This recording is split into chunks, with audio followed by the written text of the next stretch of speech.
అభివృద్ధికి పెద్దపీట వేసిందే జగన్మోహన్ రెడ్డి గారు. ఆయన పరిపాలన దక్షత వలన మేము ఇచ్చినటువంటి ఇసుక, మేము నిల్వ ఉంచిన ఇసుకను ప్రజలకు ఇచ్చేటువంటి దౌర్భాగ్యమే వీళ్ళకి లేదు ఈ గవర్నమెంట్, ప్రస్తుత గవర్నమెంట్కి.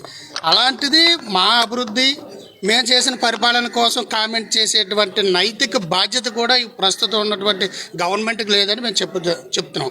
మరొకటి మాట్లాడితే, మా శాసనసభ్యులు 5 సంవత్సరాల్లో చేసిన అభివృద్ధి ఒక ఎమ్మెల్యే చేయవలసిన దానికన్నా ప్రజలు కోరుకున్న మ్యాండేట్కి రీచ్ అవుతూ ఆయన పనిచేయడం జరిగింది.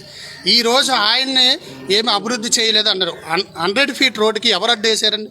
రాత్రుల పూట మీటింగులు పెట్టి వస్తున్న వాళ్ళు అడ్డుకట్టు వేసి, మా దగ్గర కన్సెంట్ లెటర్ ఇస్తున్న వాళ్ళు కూడా ఫోన్లు చేసి వెనక్కి వచ్చేయండి అని చెప్పి బెదిరింపు కాల్స్తో వాళ్ళని బెదిరించి ఏదైతే అభివృద్ధి 100 ఫీట్ అవుతుందో దానికి మోకాలు అడ్డిందే టీడీపీ గవర్నమెంట్.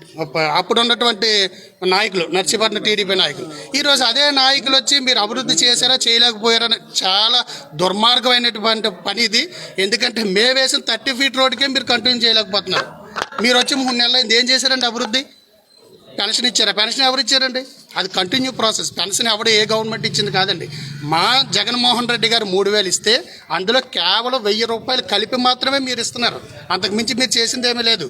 ఇకపోతే ఇసుక ఇవ్వలేదు. సూపర్ 6 అంతా కూడా 6 బౌండరీ దాటిపోయింది. ఇంకా అది వీళ్ళు ఇస్తారో లేదో కూడా తెలియని పరిస్థితి. అమ్మఒడి ఎక్కడికి వెళ్ళిందండి? రైతు భరోసా ఎక్కడికి వెళ్ళిందండి? వీళ్ళు మాట్లాడతారు ప్రభుత్వ మేము చాలా గొప్ప, ప్రజలకు చాలా సేవ చేస్తున్నాం, వీళ్ళు మాట్లాడతారా? ఈరోజు ఏదైతే ప్రజలు నమ్ముకొని ఓటు వేశారో వాళ్ళందరూ కూడా ఈరోజు బాధపడుతున్నటువంటి విషయం మేము చూస్తూ ఉన్నాం. ఈరోజు ఒక్క సంక్షేమ పథకం కానీ ప్రజలకు అండగా కానీ నిలవలేనటువంటి పరిస్థితుల్లో ఈ కూటమి నాయకులు ఉన్నారు.